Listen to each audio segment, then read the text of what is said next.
This is Two Blokes Talking Electric Cars with Trevor Long and Stephen Fennick. Thanks to NRMA Insurance and Uniden.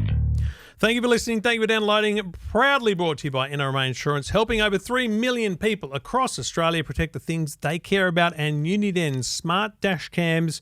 Check out the new Dash View 60 range. Techguide.com.au, EFTM.com. We've reviewed them. They're great devices. You've got to have a dash cam in your car. Definitely. Stephen, welcome. G'day, Trev. How's things? How you been Excellent. driving?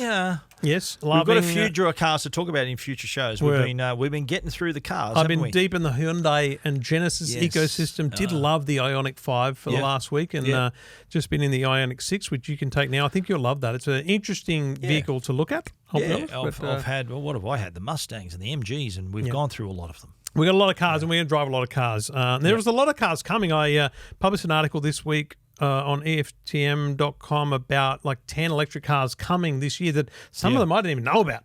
There is a lot of cars coming, folks. Like it's not just a fad anymore. It's real. So It's here we've got lots to unpack stay. there. We're going to talk to another EV owner today who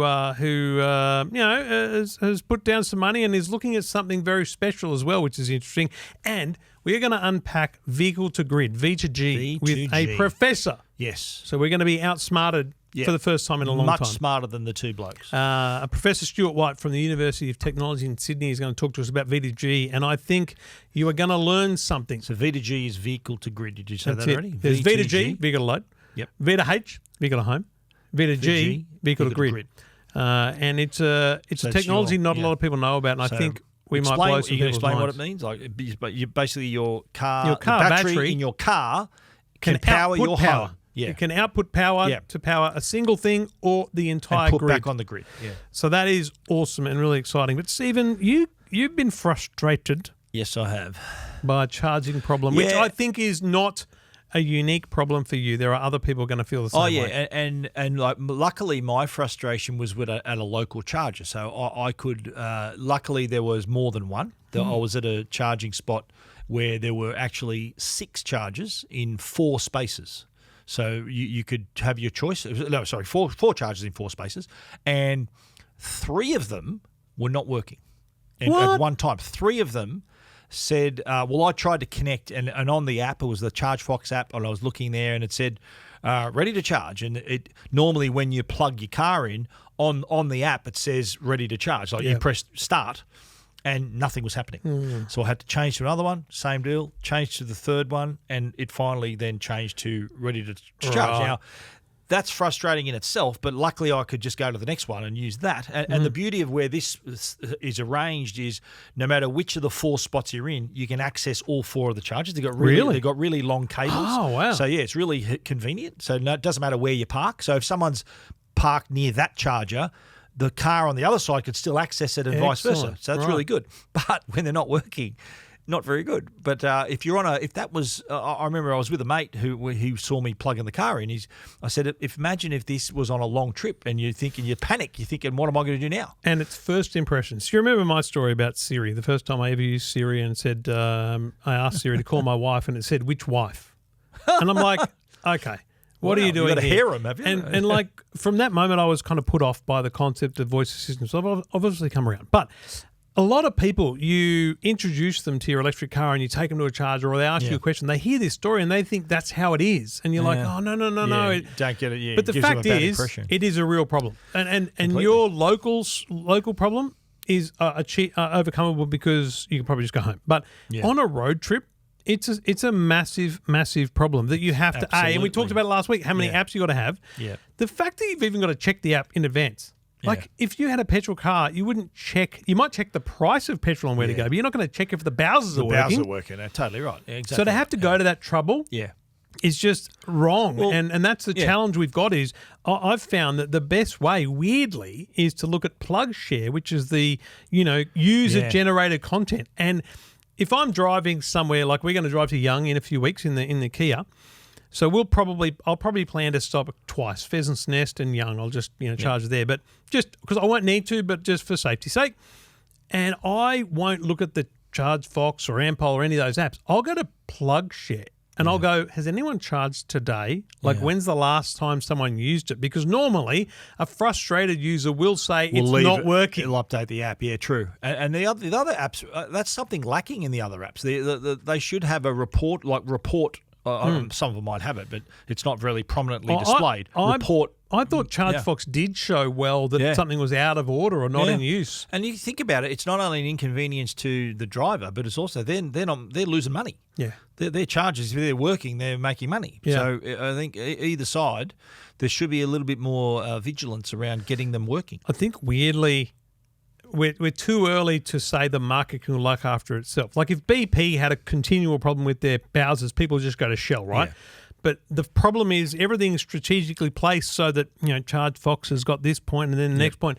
You can't say we'll just go to the next one. So you kind of need the government to say, guys, you need a percentage level up time, or you need, I don't know, the app to show. Like we probably need the government to in some way enforce a responsible user policy or something like that. It should also be, I find, like, because I'm used to charging, I know what I need to do. Yeah. There needs to be clearer instructions, and there's little digital readouts, and you're trying to work out, do I need to read this? It needs to be a bit simpler. Mate, they just need to put tap and go on the bloody things. Yeah. They should. There's a BP Pulse ones, I think it was, or maybe it was the new NRMA one. Might have been the new NRMA one, a young Walker that I saw. Yeah.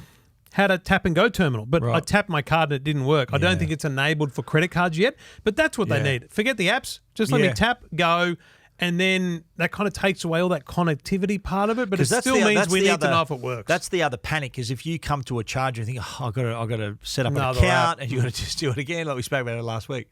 Put your credit card with another app. It's can be a bit of a chore. It is a frustration. And I think the reason we happily talk about these frustrations is because we can't sweep them under the carpet. No. We have to talk about them so that companies we hear talk about that it it's good a and problem. bad. We talk about EVs, the good and the bad and the ugly. We're giving you a real view, and no mirrors at your place. The bad. Yeah. And the ugly. We're realists. Like we're not going to paint this rosy picture of EVs. Like, well, of course we love them and we drive them, but I think for people to appreciate the whole situation, and even in their consideration of buying an EV, they need to be aware that there's sometimes the chargers aren't going to work.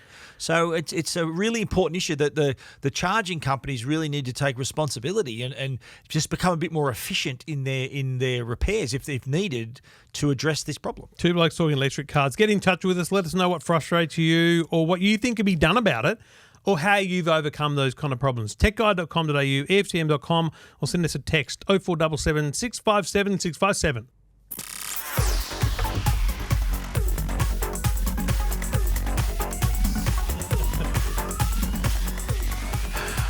I don't know why we make stupid movements during those things. I just can't help it, because we're videoing this rubbish. So I think it's going to come back to haunt us at some point. I've got a bit more of a beat, a bit more of a you rate rhythm, yourself, do you? more rhythm than you do. Anyway. That'll do me. Yeah. That will officially do me. Anyway, Two Blokes Talking Electric Cars, thanks to NRMA Insurance and UDN Smart Dash Cams, talking to owners of EVs, people who love EVs, people who are thinking about buying an EV. No matter what your circumstance regarding electric cars, get in touch. Trevor Long, EFTM.com, Stephen Fennick, techguide.com.au. We'd love to hear from you and hopefully share some of your knowledge or answer your questions. Peter's on the line. G'day, Peter. G'day, DJ Trevor. How are you, mate? Really good, mate. Really good. Now, Pete, you're a bit unique in this scenario because you're a little bit like us. You actually have your own podcast, the All Talk Car Podcast, and you therefore drive a few other cars that you don't own. But let's talk firstly about what you own. So, what do you own, and how long have you had it for, mate? So at the moment, for about 2 years, I've had a Tesla Model 3 Performance. And it was only a stopgap purchase because I'm a bit of a Porsche fan. Ooh. And I've owned 2 Porsche Macans in the past. Yep. And the new one's going all electric. And I thought, I'm not going to dump $160,000 on a culture that I'm not used to. So I thought, let's just buy the Model 3, see if it suits my my lifestyle. And then I can then go to the next level. So that's what's prompted my decision. I assume a show like All Talk means you love cars broadly, right? You're a rev head. So was that the first electric car you'd driven, or was that the first you'd owned, and therefore you wanted to understand whether you're an EV guy? Yeah, I mean, I've had performance cars in the past. I could rattle off a whole list. I've had an M3. I've had an A45 Mercedes AMG. I've had performance cars in the past. And when the Model 3, when an owner reached out to us and we drove, he didn't let us drive it. We were passengers in the Model 3 Performance, and we recorded live. And I thought, oh my God, this thing is a rocket. Instant conversion. It's almost like a four-wheel motorbike. Yeah, that's true. The way it accelerates. But you're right, the M3 and the A45s, you had the paddle shift and noise. It was a bit more emotive, where the Tesla as a daily, though, like fuel costs, there's no such thing. We've got a charger here at work, haven't paid a cent to run it, haven't had a service in the last 2 years. But you also got to understand, and the listeners out there, that there are some other differences. I mean, everyone talks about, the saving of the running costs, but I don't know about you, Trevor, and Stephen, with your electric car experiences. Insurance is a bit of a nightmare. It certainly is, especially if you've got the Is that a performance. swear word? Insurance? It maybe. I remember I got the Model S like in 2018, and I remember getting quotes for insurance, and they were telling me because of the power of the car, the 0 to 100 is pretty fast, that they considered it a high-powered vehicle. Well, so here's my very lived experience. Yeah. I have just got an EV9, and the Kia Carnival, it's a replacement vehicle for our family. And so when I rang in for the insurance, I actually hadn't thought about, do I cancel the insurance and get a new one? And they go, no, we just keep the policy and we change the car. And I was actually 2 weeks away from the renewal time, right? Oh. So here's the numbers. It was $12 to get the 2 weeks, right? And I think it was $190 more for the year than a Kia Carnival. Wow. So actually, pretty good. I think pretty good. It really depends where you look, and it may depend your two words as well. With insurance, 2 words: shop around. Yeah. Do your best. Yeah, definitely. Big differences, and on the online calculators and insurance companies, you either get a quote or they'll stop you with the ring now. If it stops you at the second page, ring now means it's going to be expensive. So do shop around. But let's talk about your Tesla experience. So you were a convert, like one journey in the car. How has that is it 2 years since you've owned your Tesla? 2 years now. So what do you like? What do you love about it? The fact that it's smooth, there's no gearbox. It's just one. It's not as bad as like a CVT. Those variable. It doesn't drone and make it just. It's just a cruiser. There's no noise. It's smooth, and for city driving, the stereo is amazing. So you can actually hear sounds that didn't exist because the motor would block out would create noises. That's a good point. Yeah, that's a good point. Having silence in the vehicle, you're actually a bit more calmer. I've noticed that even though it's the performance, you do the party trick with everyone, and then after a while, you're just cruising. But when you see a spot to change lanes and you see a gap, you touch that accelerator, and like I said, it's like a four-wheel motorbike. Now you mentioned that you're a Porsche man. You own a couple. You mentioned in your email to us that you were looking at the new Porsche Macan. You mentioned at the start of this conversation. So they've now announced the Porsche Macan electric. Where are you at on that? Because Tesla's a great car, but there's part of you that's got to want to go back to Porsche in the same way. Similarly, even though Tesla did dud Fenwick, he went back to Mercedes, pretty much running back to them because it's like your first true love. So is Porsche and a guarantee for you because of you've probably driven the Taycan, you probably know what they can turn out. It's a great underpinnings of electric at Porsche. It's the way it's built. I mean, if you look at the figures, the distance, the range. If you look at range, you look at the statistics can make you agree or disagree on anything. They're just numbers, and you throw them up in the air. But when you sit inside a Mercedes EV, I've had a number of BMWs, the iX. We've had a number of Beamers through the door. We did. A listener gave us his Taycan 4S for a night. The quality and finish in those vehicles is what. Even though Porsche and the European marques aren't EV cars, where Tesla's got them on the technology, they've got 100 years of experience of putting a car together. Yeah. And no, I'm not trying to shit on Tesla. I'm not a Tesla fanboy. I enjoy the product, and I still think they're leaps ahead of the competition when it comes to the EV side of things. The way that these BMWs and Mercs and Porsches are put together, and the Audi, I haven't driven the Audi, but I mean they're twins underneath. They are put together with masters that have been building cars for 100 years. So I'm looking forward to that quality and comfort as opposed to the range. And I'm sure the Porsche have had a go with Taycan, and the Taycan's a brilliant piece of machinery. It's just another level when it comes to pricing. Yeah. The Macan's going to come in at about 160. Yeah, I'm exactly in your shoes, mate, coming from a Tesla after being a Mercedes owner, enjoying the Tesla, but then realising that, you know what, Mercedes is pretty luxurious. A luxury that you get with these cars. Absolutely right. So, but if you had one thing or some advice to improve the Model 3 experience, though, what would that be? Well, I think I don't know if you guys have driven the Highland, the new Model 3 yet. Yeah, we have. Yeah. But they have, like, the key points that I got out of the Highland, where I think they are listening, the fact that the steering's a lot tighter.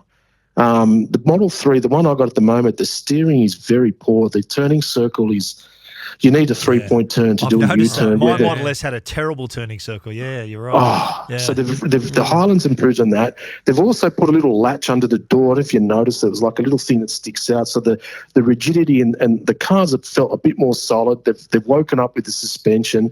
They've really improved the Tesla. Don't start me with the slidey gear boxy thing. Remember on the screen? Yeah. That's silly. So no stalks? You're not a fan of not having stalks? Or?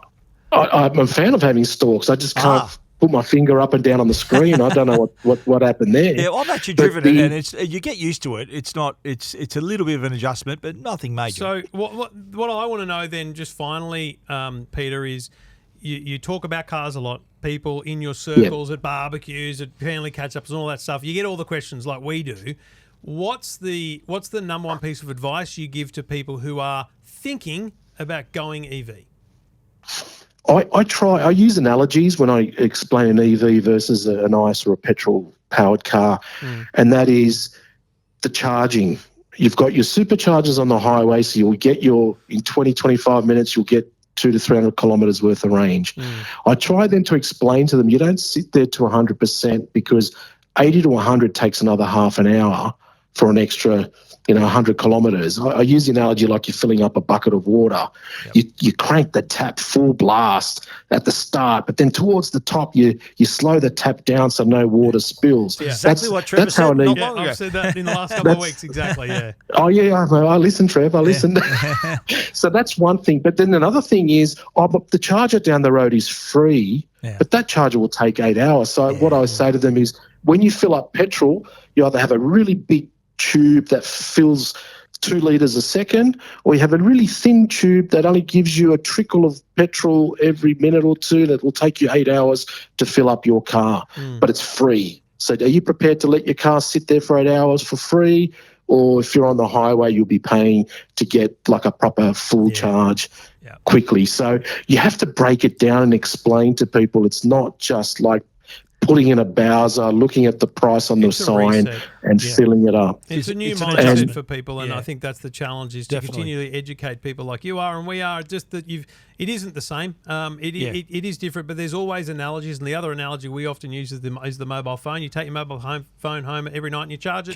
That's what you do with your electric car, Peter. It's really great to hear your experience. I can't wait to hear that if you're going to get a Macan. I want to hear about it, and I want your review. I'll reach out, Trev. And bring it around too. Yeah, take us for a drive. Good on you, Peter. Thanks for getting in touch, mate. No worries. Thank you for having me, guys, and good luck with the new show. Absolute pleasure, mate. And Peter's podcast is the All Talk Car Podcast. We're promoting other podcasts on our podcast. Okay. We're friendly. We're friendly. We're all the rising tide lifts all boats. That's exactly what we say? Right. I'm assuming Peter's going to go absolutely hard on promoting this as well. I hope so. Yeah, we get a bit of love from his podcast as well. Thanks for listening, folks. Back in a sec.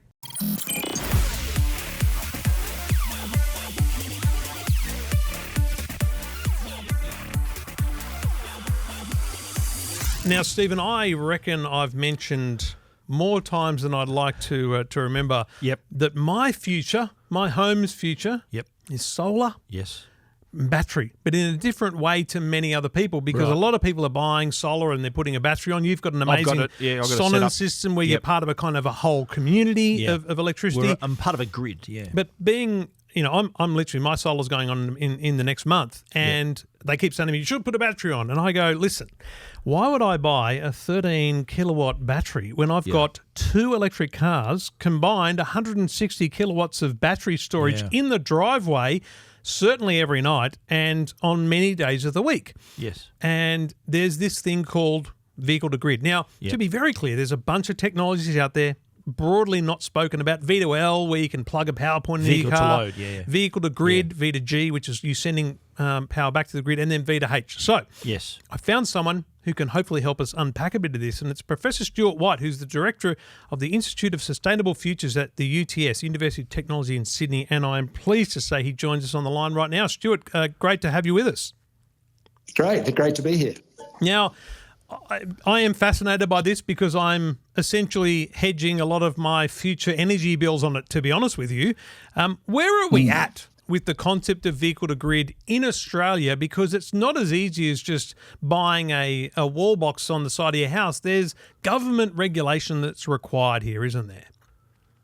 Absolutely, and that has been a barrier. There are quite a few barriers stacked up, but that's not to say that they can't be resolved quite quickly if we had the political and institutional will. Okay. So, yes, the regulations by the electricity companies is one, but the availability of chargers and the original equipment manufacturers, the car manufacturers, allowing it as well. So there's a bunch of steps that we need to look at in parallel. And so you actually connected your Nissan Leaf and took advantage of a heat wave, is that right? And you made some money putting power back on the grid from your vehicle. Yes, absolutely. A very specific set of circumstances allowed that. And I'm one of only 4 that I know of that are residential instances of vehicle-to-grid in Australia. There's 2 that I know of in South Australia and 2 in New South Wales. There may be others, so if your listeners know, perhaps let us know. So that's the first thing. It's a sort of essentially it's allowed to proceed as a pilot or a trial. Yep. There have been a few commercial trials, like a depot, the AGL depot in Canberra and Lake Macquarie City Council. But as you probably know, the Nissan Leaf itself is CHAdeMO, so that's obviously being phased out. And the Wallbox Quasar, Wallbox, the brand that is, not the description, the Wallbox Quasar 1, which is the first one that was made and allowed to be used in Australia, has been discontinued. So in a sense, so, and then of course there's the getting permission from your grid operator. So all of this, I reckon, is going to change. My estimate, it will change in about 6 to 12 months. We'll see a massive shift. Because we've already had Wallbox announce the Quasar 2, which will be CCS Type 2 compatible. Because that was originally one of the problems. There was the CHAdeMO was the only technology that allowed this. Now, it is going to be fascinating because I think, Stuart, over the next 6 months to 2 years, people are going to hear about this and go, I want that. But there is a lot of cars that are not built for this. So Tesla, for example, it's not part of the technology, whereas I know the cars that I have are certainly at a manufacturer level are built this way. I don't know whether the local versions are enabled for it, and I'll be filthy if they're not. But anyway, we'll get to that problem. But it isn't every electric vehicle, is it? Yeah. No, that's right. And there's a question about whether it's technically capable. Secondly, whether it's allowed, and certainly not allowed. I mean, that's partly why it was CHAdeMO's, because it was Nissan Leaf, and Nissan Leaf happens to be CHAdeMO. So that's why Wallbox in Spain made those chargers for that purpose. But obviously they're looking to a much bigger market. And that's why they've gone with the CCS2. As it happens, we probably won't see the CCS2 in Australia for a while. They'll preference North America and Europe, which is a bit of a downside, but they were demoing it or showing it at the Electrify Everything. That's right. Recently.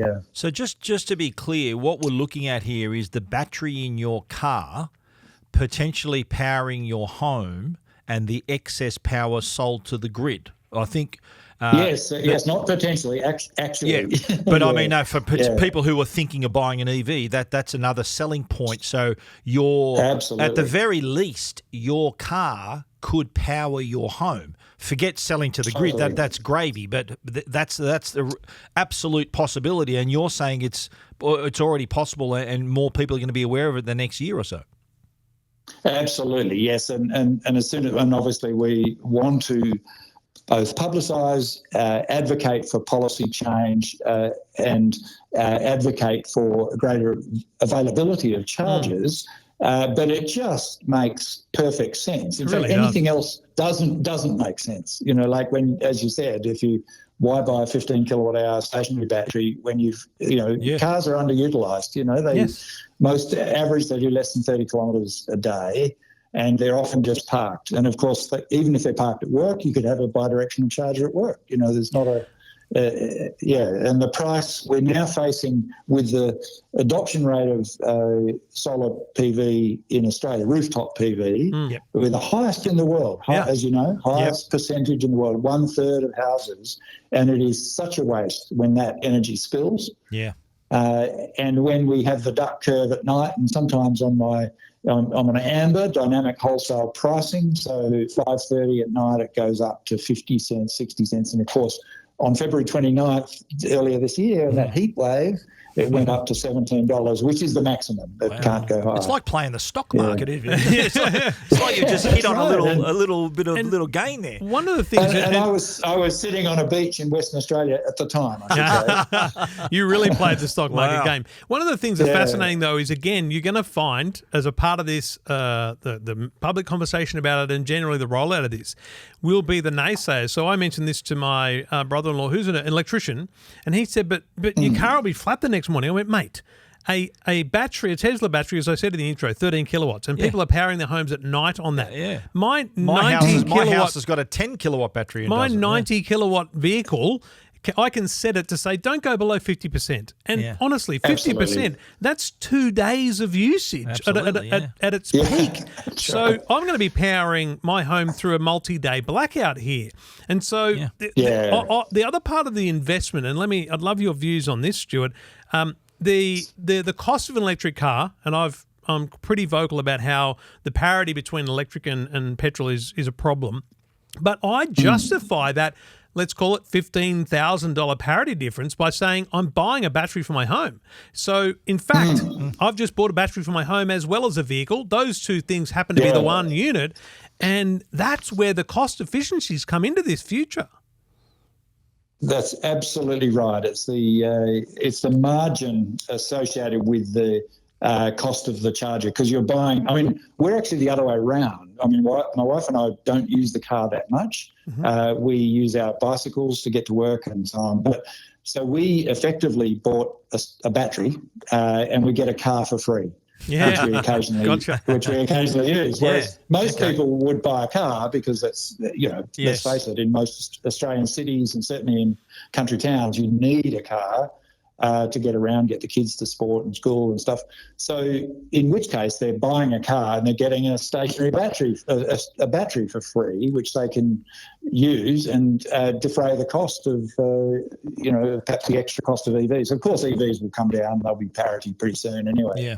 Do you think the EV manufacturers are not really promoting this benefit at the moment? Like this could be a game changer for some households.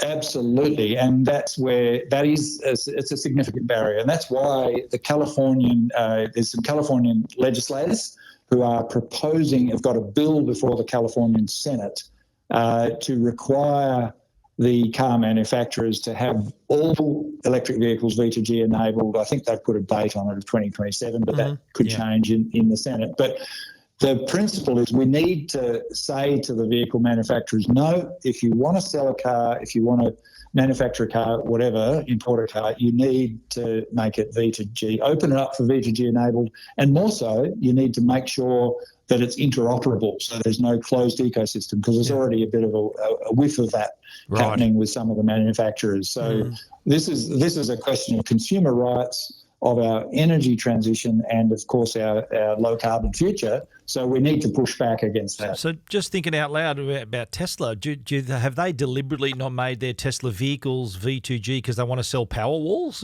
Is that what they've done? Well, maybe in the beginning there was a legitimate concern about the life of the battery. Because needless to say, if you you cycle it too much or too often or more over a lifetime, then of course it reduces its life. So in the early days, they might have been worried about that.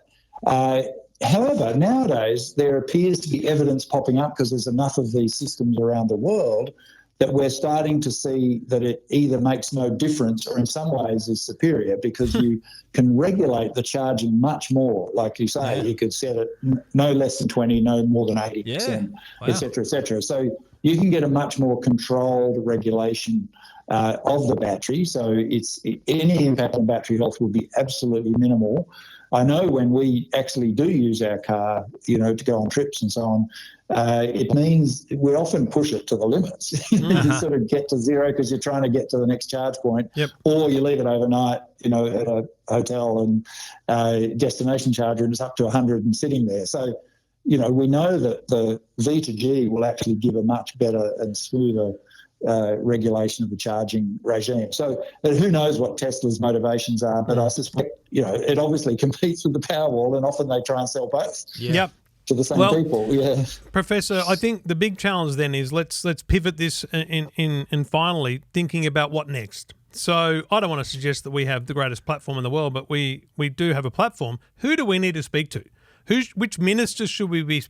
Who needs to make these decisions? Like whose doors should we be banging down as constituents and also as broadcasters?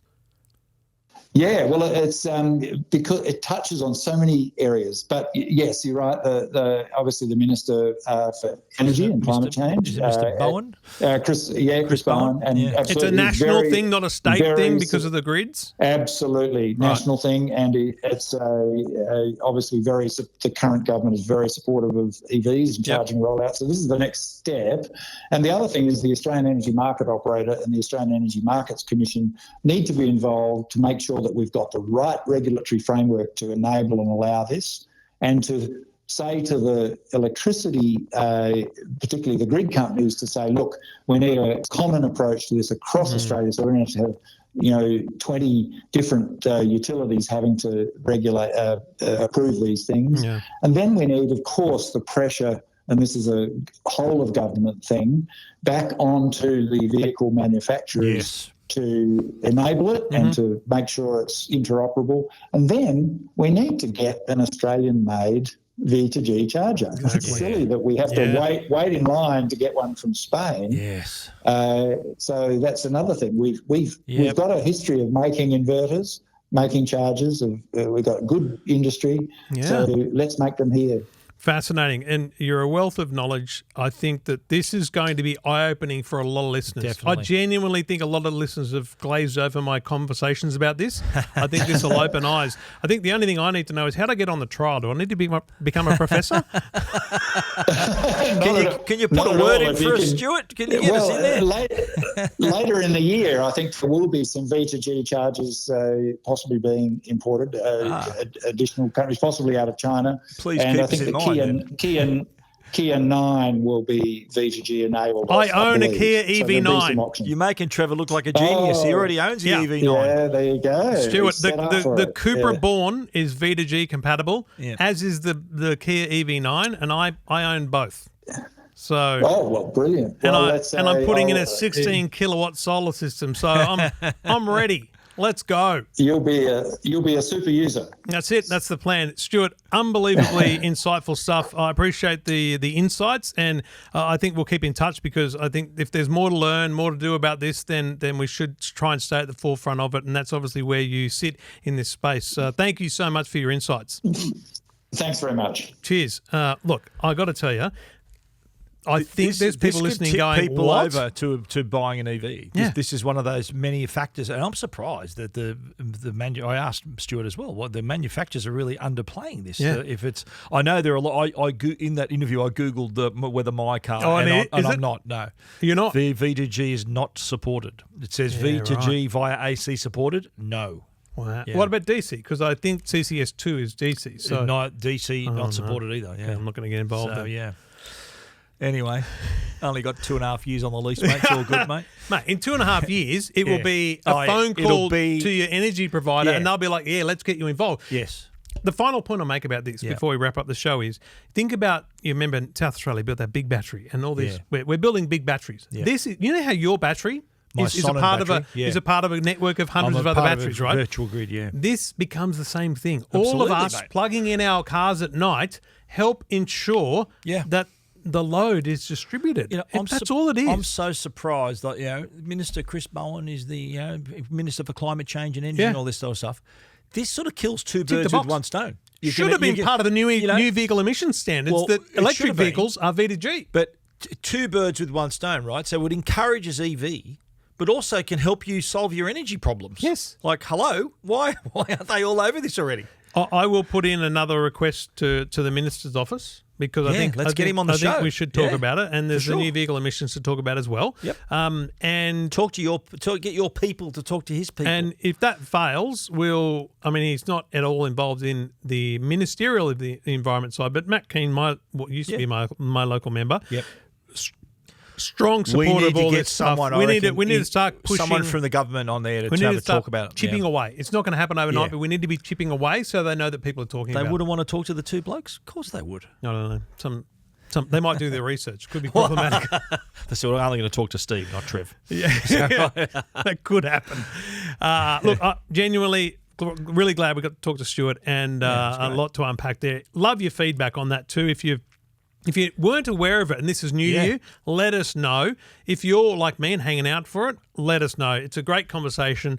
We got lots of great feedback from listeners, and we're going to talk to people a lot over the coming weeks. I feel like we've got the opportunity here, Stephen, on this show to talk to more people more regularly. Totally. And Well, that's going to be part of the show. Just quickly, I actually demoed V2L with MG. Yeah, MG and their association with the Rabbitohs. I was actually create a bit of content demonstrating this very feature where the players, we powered a ball cannon and a rehab machines through the car. Yeah. And they were blown away that you could even do that. Imagine telling them that you can actually power your house with your car as well. Everyone will say to you, solar's no good when the sun's gone down. Yeah, but then my car's parked in the driveway. That's right. Thank you. Yeah. All right, you can get in touch with us, techguide.com.au, EFTM.com. We can send us a WhatsApp or an SMS message, 0477 657 657. Stephen, see you next week. Take care.